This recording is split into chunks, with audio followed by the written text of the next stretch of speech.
Llegó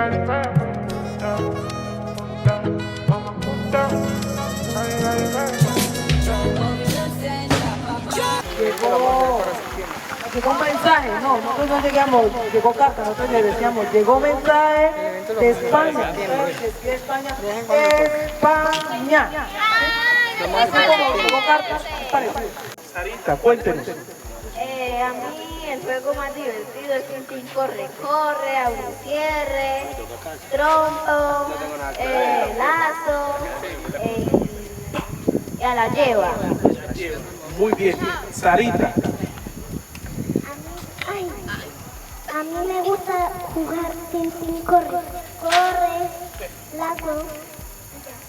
Jugamos a Doñana está aquí, Doñana está en Belén. ¿Cómo es? Temblando una rosa, temblando un clavel. Adriana, Adriana, ¿por qué te da hambre? Ayúdame. Ayúdame. Nosotros jugamos, todos jugamos nosotros. Entonces hacíamos una rueda. Sí. Y dentro estaba Doñana, alguna persona de las que estamos ahí. Entonces los demás cantaban, Doñana no está aquí, Doñana está en Belén, sembrando una rosa, sembrando un clavel. ¿Qué tiene Doñana? Dolor de cabeza. Doñana, sí, es como el lobo, Así mismo. Pero todos los achaques tenía, dolor de dedo, dolor de rodilla. ¿Y a la final qué hacía?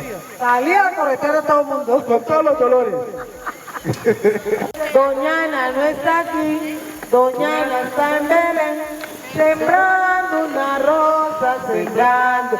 ¿Y quién era Doñana? La abuela de Jesús. Ay, sí, señor. Aire, salga usted, que lo quiero ver bailar, gozar y gozar, y saltar. Y el que baila al niño, ha salido Con la chispa de aire, salga usted, que la quiero ver bailar, saltar y gozar, la vuelta al aire. Pero ven que lo baila la niña de la sol.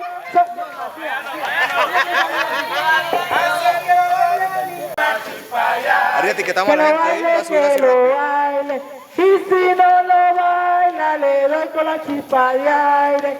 Salga usted, que lo quiero ver bailar.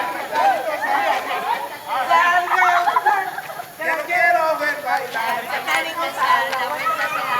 Pero que lo baile el niño de los solos, ha salido con una chispa de aire, que lo baile, y si no lo baila, le doy con la chispa de aire, que lo baile, salga usted, que lo quiero ver bailar, saltar y gozar, la vuelta es al aire, pero bien que lo baile el niño, era solo en el baile, ha salido, que con una chispa de aire, que lo baile,